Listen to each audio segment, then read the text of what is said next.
तो स्वागत है आप लोग का हमारे channel H D education zone में। बच्चों, आज हम देखेंगे कक्षा 12वीं आपका जो सिविक्स यानी नागरिक शास्त्र का 1 मार्च का जो आपका पेपर होगा, उसके लिए जो है आपका सॉल्व करेंगे एक वायरल पेपर।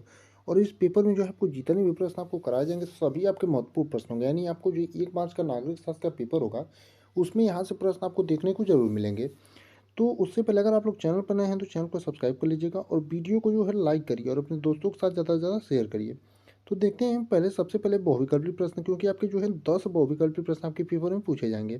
तो पहला प्रश्न दिया है, दूसरी दुनिया के देश इस रूप में जाने जाते हैं। यानी कि आपका जो दूसरी दुनिया के देश होते हैं प्यारे बच्चों, किस रूप में जाने जाते हैं, यानी इस रूप में। पहला दिया आपका ऑप्शन समाजवादी देश, ब में पूंजीवादी देश और स में विकासशील देश और द में जो दिया है आपको उपयुक्त में से कोई नहीं। तो प्यारे बच्चों, आपका जो दूसरी दुनिया के देश हैं वो किस रूप में जाने जाते हैं, तो आपका समाजवादी देश के रूप में, यानी कि ऑप्शन नंबर अ जो है आपका एकदम सही होगा। अब बात करते हैं अपने अगले प्रश्न की। तो दिया है खुले द्वार की नीति का संबंध किस देश से है। यानी कि जो आपका खुले द्वार की नीति है प्यारे बच्चों, उसका संबंध जो है किस देश से है। संयुक्त राज्य अमेरिका से, ब में दिया है भारत से, स में दिया है चीन से और द में जो दिया है फ्रांस से। तो प्यारे बच्चों, आपका जो खुले द्वार की नीति का संबंध है वो आपका किस देश से है, तो आपका जो है चीन से। यानी कि ऑप्शन नंबर 100 जो है प्यारे बच्चों आपका एकदम सही होगा। यानी कि खुले द्वार की नीति का जो आपका संबंध है वो किस देश से है, तो आपका चीन से। अब देखेंगे अपने अगले वाले प्रश्न को, यानी तीसरे प्रश्न को। तो इससे पहले अगर आपको बता दें कि आप लोगों ने अगर तक चैनल को सब्सक्राइब नहीं किया तो सब्सक्राइब कर लीजिएगा, क्योंकि आपको ऐसे पेपर जो है आपके एग्जाम तक जो है डेली सॉल्व कराए जाएंगे। और जो है इंपॉर्टेंट क्वेश्चन जो कि आपके पेपर में पूछे जाएंगे वो भी आपको कराए जाएंगे। तो अगला वाला प्रश्न है तीसरा वाला, नेपाल किस वर्ष में लोकतांत्रिक गणराज्य बना। यानी कि आपका जो नेपाल है प्यारे बच्चों, वो किस वर्ष में जो है लोकतांत्रिक गणराज्य बना। अ वाला ऑप्शन है 2012, ब में दिया है 2008 और स में 2006 और द में जो है आपका 2001। तो प्यारे बच्चों, आपका नेपाल जो है वो किस वर्ष में लोकतांत्रिक गणराज्य बना था, 2008 में।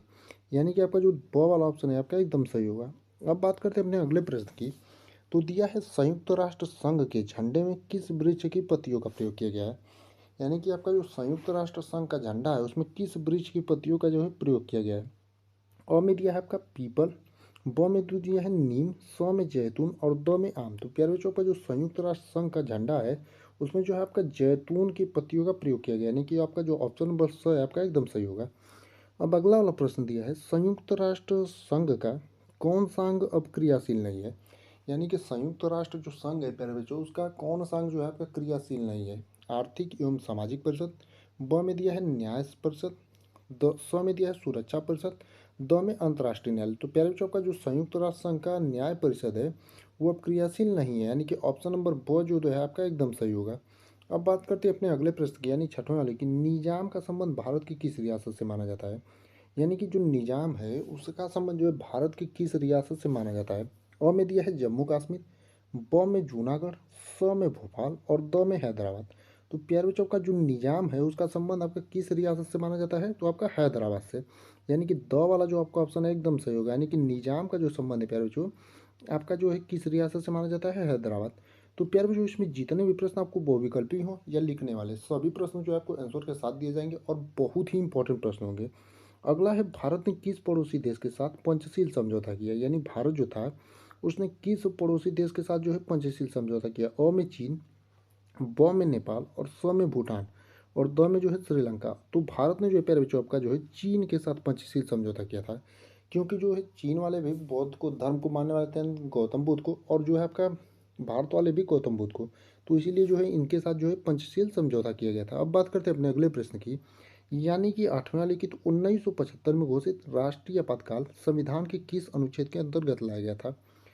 तो आपका अ वाला ऑप्शन है अनुच्छेद 360, ब में है अनुच्छेद 356 और स में जो है आपका अनुच्छेद 352 और द में उपयुक्त में से कोई नहीं। तो प्यारे बच्चों, आपका 1975 में घोषित जो आपका राष्ट्रीय आपातकाल था संविधान के किस अनुच्छेद के अंतर्गत लगाया गया था, तो आपका अनुच्छेद 352 के अंतर्गत। यानी कि स वाला ऑप्शन जो है आपका एकदम सही होगा। अब बात करते हैं अपने अगले प्रश्न की। तो दिया है मंडल आयोग का संबंध था, यानी मंडल आयोग जो है उसका संबंध जो है किससे था, महिला आरक्षण से, ब में धार्मिक आरक्षण से, स में अनुसूचित जाति से और ड में जो है आपका अन्य पिछड़ा वर्ग आरक्षण थे। तो प्यारे बच्चों, आपका महिला मंडल का जो है आपका मंडल आयोग का जो संबंध था वो किससे था, तो अन्य पिछड़ा वर्ग आरक्षण से। यानी कि आपका जो ऑप्शन नंबर द है एकदम सही होगा। अगला वाला प्रश्न है कि बर्ड फ्लू से प्रभावित होने वाले प्रधान जीव है। तो आपका बर्ड फ्लू से जो प्रभावित होने वाला प्रधान जीव था प्यारे बच्चों कौन था, आपका मुर्गी था, यानी कि ऑप्शन नंबर ब जो है आपका एकदम सही होगा। अब देखते हैं 10 आपके बहुविकल्पी प्रश्न हो गए हैं। अब आगे आपके सब्जेक्टिव प्रश्न यानी कि लिखने वाले प्रश्न। तो लिखने वाले अति लघुत्तरी प्रश्न आपका पहला है। तो ये कहने वाला है, पूर्वी यूरोप के उन दो देशों के नाम बताइए जो विभाजित होकर अलग अलग देश के रूप में जाने जाते हैं। तो प्यारे बच्चों, आपके पूर्वी देश के जो दो राज्य हैं जो विभाजित होकर अलग अलग देश के रूप में जाने जाते हैं, वो आपका है चेकोस्लोवाकिया और जो है आपका युगो स्लोथिया। यानी कि आपका जो है कौन कौन से देश हैं, तो बात करें आपका एक ये है, आप लोग जो है लिख लीजिएगा चेको, आपका थोड़ा सा उल्टा देश का नाम है चेकोस्लोवाकिया, वह किया आपका है। और एक आपका ये हो गया। और दूसरे देश की बात करें तो दूसरा देश जो आपका है वो कौन सा है, दूसरा देश जो आपका है वो है आपका एक युगोस्लाविया, यानी कि युगोस्लाविया, और एक आपका चेकोस्लोवाकिया। अब बात करते हैं 12वें प्रश्न की। तो दिया दक्षिण एशिया में शामिल किन्हीं दो देशों के नाम बताइए। तो आपका दो देश क्या, कई देश हैं, बांग्लादेश हो गया, भूटान हो गया, भारत हो गया, मलेशिया हो गया, आपके कई देश हैं। अगला प्रश्न है, अंतर्राष्ट्रीय स्तर पर काम करने वाले किन्हीं दो गैर सरकारी संगठनों के नाम लिखिए। तो आपका एमनेस्टी इंटरनेशनल हो जाएगा और आपका ऑक्सफैम हो जाएगा, यानी कि दो आपके हो गए। अगला है, वैश्विक स्तर पर फैलने वाली किन्हीं दो महामारियों के नाम लिखिए। तो आपका इन्फ्लुएंजा महामारी हो जाएगा और आपका एक कोविड-19, तो आप सबको पता होगा। अगला वाला प्रश्न है, 15वां, वैश्वीकरण के किन्हीं दो दुष्परिणामों का उल्लेख कीजिए। यानी कि आप वैश्वीकरण जो है प्यारे बच्चों, उनके किन्हीं दो दुष्परिणामों का आपका उल्लेख करना है।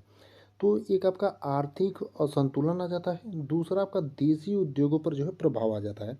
यानी कि वैश्वीकरण के कारण जो है आपका आर्थिक असंतुलन हो जाता है और देशी उद्योगों पर जो है आपका प्रभाव आ जाता है। अगला प्रश्न है, विलय के सहमति पत्र से असहमत किन्हीं दो देशी रियासतों के नाम लिखिए। तो आपका एक भोपाल था और एक आपका हैदराबाद था। अगला है, किन्हीं दो राज्यों के नाम बताइए जो पहले केंद्र शासित प्रदेश थे। तो आपका तो बहुत सारे हैं, जैसे मणिपुर हो जाएगा, गोवा भी हो जाएगा और त्रिपुरा भी हो जाएगा। तो प्यारे बच्चों, आपका अगला यानी 18वां वाला प्रश्न है, भारतीय संविधान के बुनियादी ढांचे के किन्हीं दो तत्वों के नाम लिखिए। तो प्यारे बच्चों, आपका भारतीय संविधान का जो बुनियादी ढांचा हो जाएगा उसके दो तत्व जो आपके हो जाएंगे, दो से अधिक भी हैं, जैसे स्वतंत्रता हो जाएगा, समानता हो जाएगा, भाईचारा हो जाएगा और सब प्रभुता हो जाएगा। अगला वाला प्रश्न है प्यारे बच्चों, आपका ऑपरेशन ब्लू स्टार कब और कहाँ चलाया गया था। तो प्यारे बच्चों, आपका जो ऑपरेशन ब्लू स्टार है वो 17 जून 1984 को चला गया था। और कहाँ पर चला गया था, तो आपका पंजाब अमृतसर में। यानी कि ऑपरेशन ब्लू स्टार जो है आपका 17 जून 1984 को पंजाब अमृतसर में चला गया था। 20वां प्रश्न है, महात्मा गांधी की हत्या किसने और कब की। यानी महात्मा गांधी जो थे आपके राष्ट्रपिता, उनकी हत्या जो है किसने और कब की थी। तो आपका जो है नाथूराम गोडसे ने की थी और कब की थी, 30 जनवरी 1948 को। अब देखते हैं आपका लघु उत्तरी प्रश्न एक। तो लघु उत्तरी प्रश्न एक में दिया है, पाकिस्तान में लोकतंत्र की स्थायी स्थापना में बाधक बाधक कारणों का उल्लेख कीजिए। तो प्यारे बच्चों, आपका वेरी इंपॉर्टेंट प्रश्न है और लिख लीजिए, जो ये भी प्रश्न है आपके जो है पूछे जाएंगे, बहुत महत्वपूर्ण प्रश्न है। तो इन सभी प्रश्नों को आप लोग जो है ध्यानपूर्वक तैयार करिएगा। अगला प्रश्न है, सुरक्षा परिषद की स्थायी सदस्यता प्राप्त करने के विषय में हमारे देश के क्या तर्क है। यानी कि आपका जो सुरक्षा परिषद है प्यारे बच्चों, उसकी स्थायी सदस्यता प्राप्त करने के विषय में हमारे देश के जो क्या तर्क हैं, इसके बारे में आपसे पूछा है। बात करते हैं अपने अगले प्रश्न की। तो दिया है, आतंकवाद आधुनिक विश्व की सबसे बड़ी सुरक्षा समस्या है, इसके प्रमुख कारणों का उल्लेख कीजिए। और प्यारे बच्चों, आपका ये भी लिख लीजिए, वेरी इंपॉर्टेंट प्रश्नों में से एक है आपका जो 23 नंबर का है, कि आतंकवाद जो है आधुनिक विश्व की सबसे बड़ी सुरक्षा समस्या है, इनके प्रमुख कारणों का जो है आपको उल्लेख करने के लिए देगा। अब बात करते हैं अपने अगले प्रश्न की, वैश्विक राजनीति में पर्यावरण की सुरक्षा एक गंभीर समस्या क्यों बनी हुई है। और प्यारे बच्चों, ये भी आपका जो वेरी इंपॉर्टेंट प्रश्न है, तो इसको भी जो है आप लोग एकदम ध्यानपूर्वक तैयार करिएगा। अगला वाला भी आपका बहुत इंपॉर्टेंट प्रश्नों में से एक है, कि हरित क्रांति के सकारात्मक एवं नकारात्मक परिणामों का उल्लेख कीजिए। यानी कि जो आपका हरित क्रांति है प्यारे बच्चों, उसके सकारात्मक और नकारात्मक जो परिणाम है उसका आपको उल्लेख करने के लिए बोलेगा। अब बात करते हैं अपने अगले प्रश्न की। तो दिया है कि पूर्वोत्तर भारत में बढ़ती क्षेत्रीय आकांक्षाओं के कारणों का उल्लेख कीजिए। यानी कि आपका जो पूर्वोत्तर भारत है प्यारे बच्चों, वहाँ पर बढ़ती क्षेत्रीय आकांक्षाओं के कारणों का आपको उल्लेख करने के लिए बोलेगा। अब आपका गया लघु उत्तरी, जो है आपका दो टाइप का प्रश्न है, यानी कि आपके लघु उत्तरी प्रश्न टाइप 2। तो पहला वाला है यानी 27वां, इसमें एक ध्रुवीय विश्व में संयुक्त राष्ट्र संघ की भूमिका एवं प्रासंगिकता का उल्लेख कीजिए। यानी कि जो आपका एक ध्रुवीय विश्व में जो है प्यारे बच्चों, संयुक्त राष्ट्र संघ की भूमिका एवं प्रासंगिकता का जो है आपको उल्लेख करने के लिए बोलेगा।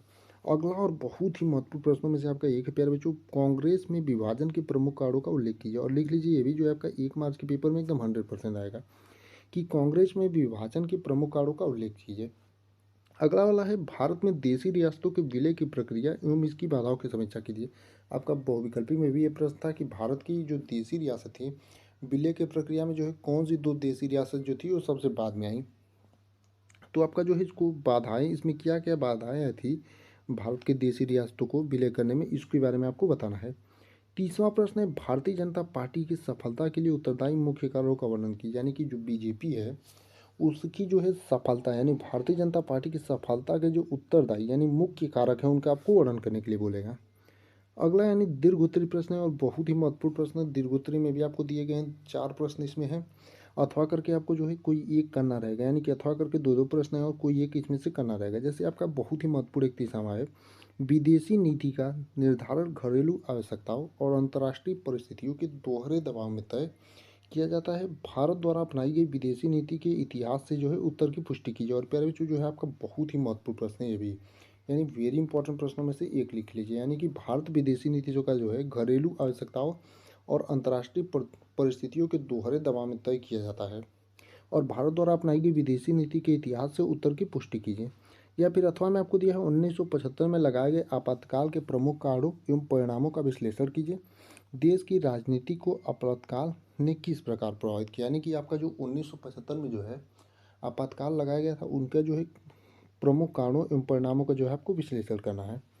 अंतिम प्रश्न है आपका 32वां वाला, भारत के अपने पड़ोसी देशों के साथ संबंध मिश्रित प्रकार के रहे हैं। पड़ोसी देशों के साथ संबंधों के सकारात्मक एवं नकारात्मक पक्षों का विश्लेषण कीजिए। या फिर अथवा में आप इसको करिएगा, क्षेत्रीय संगठनों की स्थापना किए उद्देश्यों की पहचान कीजिए। इन उद्देश्यों को प्राप्त करने में यूरोपीय संघ तथा आसियान किस हद तक सफल सिद्ध हुए हैं। और प्यारे बच्चों, इस क्लास में जो है जितने भी प्रश्न आपको बताए गए हैं सभी जो है आपके इंपॉर्टेंट प्रश्न है इस पेपर के। तो आप लोग जो है इन प्रश्नों को बढ़िया से तैयार करिएगा, क्योंकि 1 मार्च का जो आपका नागरिक शास्त्र का पेपर होगा यहाँ से आपको जो है प्रश्न देखने को मिलेंगे। और आपको जो है ऐसे रोज पेपर कराए जाएंगे, तो आप लोग जो है चैनल को सब्सक्राइब कर लीजिएगा।